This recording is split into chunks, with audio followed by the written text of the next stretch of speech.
Deputeti i Lidhjes Demokratike të Kosovës Anton Çuni ka treguar se si u kontaktua nga lëvizja vetëvendose, siç thot ai, për të siguruar votën e tij për konstituimin e Kuvendit të Kosovës. Çuni theksoi se në këmbim ju ofrua pozita e ministrit të mbrojtjes. Kërkohet nga një qytetar i Kosovës në Britaninë, theksohet se është një gjë shumë e specifikuar sa i përket asaj që i është ofruar dhe asaj për të cilën është kërkuar më shumë në këmbim të votës së tij, ka theksuar Anton Çuni në një intervistë që ka dhënë për mediat e Kosovës.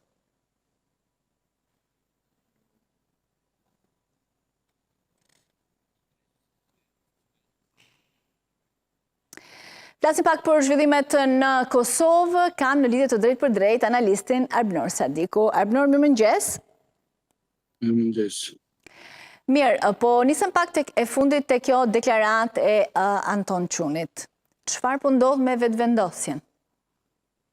Po, në fakt është të vërtet që ka pas një tendencë, domethënë përpjekje për me siguru votat mirë individuale, pasi që presioni dhe sfondmi ndërkombëtar ka qenë nga Franca dhe Gjermania që sa më shpejt bëhet dy qeveri dhe mos jetë vendi në një vakum institucional, por si duket gjasat kanë qenë vogla që kjo gjë të sigurohet përmes përpjekjeve individuale. Ne kemi ndoshta një kompozicion le të themi një qeverie më pak se një vjeçare midis vetëvendosjes, pakicave dhe nismës, por jo në një kompeticion më gjerë që mund të përfshinte partitë e mëdha siç është LDK-ja dhe PDK-ja, deri pas zgjedhjeve lokale dhe afrimit të zgjedhjes së presidentit të ardhshëm. Prandaj mendoj që përpjekjet e veçanta të vetëvendosjes deri më tani si duket kanë dështuar, por pritet që le të themi mund të ketë ndonjë, si më thonë, vazhdimsi të përpjekjeve për të konstituuar përmes nismës, e cila si duket ka hekur dorë nga kompozicioni të parlamentit, por do të mund një ministri dhe do të ketë një koalicion përbashkë me vetëvendosjen edhe në zgjedhjet lokale, sepse dihet që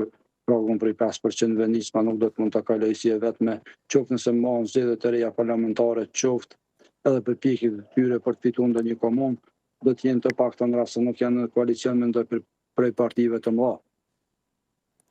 Po çfarë mund të përfitoj duke peshkuar nga një vot këtej edhe andej, do të ketë sërish një qeveri aq të brisht? Po, tendencat e tyre kanë qenë që vetëm mos jetë vendi në vakum institucional, mënyrë që të mundsohet kurti të qeverisë edhe një vit me dorë të lira, dhe pas një viti ose pas zgjedhjeve lokale, nëse ka konsenzus përgjithshëm, të gjendet opsioni për zgjedhje të, si më thonë, parlamentare të reja dhe kësaj të bëhet një koalicion i madh mes LDK-s së PDK-s me vetëvendosjen dhe të zgjidhet pastaj edhe presidenti kur vije koha në prillin e vitit të ardhshëm. Është e gatshme vetëvendosja të bëj koalicion të madh me PDK?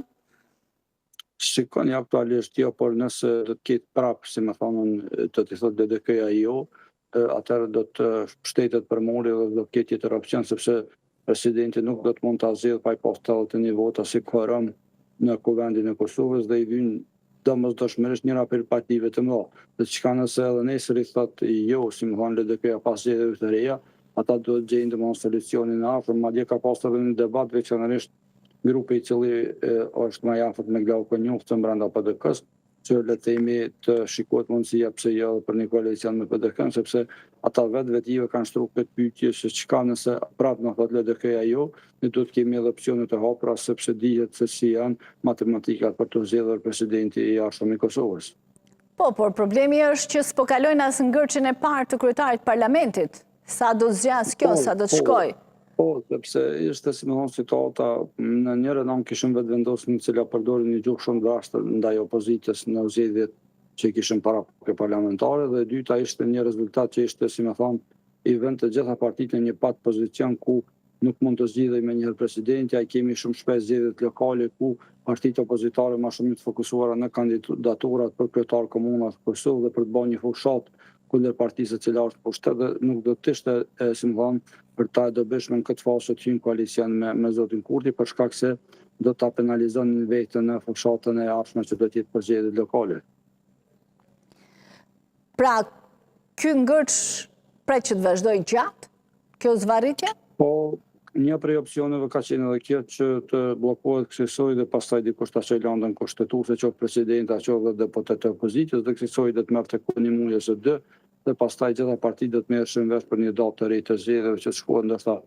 në zgjedhje lokale dhe ato qendrore, por mund të kemi edhe një opsion të radhës që mund të mirën vesh ndoshta nisma, pakica dhe vetë vendosja të bëhet një qeveri e përkohshme deri pas zgjedhjeve lokale ose derisa të vijë afati i zgjidhjes së presidentit. Tjera të opsione mund që të hyjë ndonjë parti e madhe në koalicion me LDK-n aktualisht qoftë PDK, qoftë LDK mbeten anash dhe nuk i shoh si të mundshme. Shohim një presion të shtuar ditët e fundit nga Franca dhe Gjermania sa i përket dorëzimit të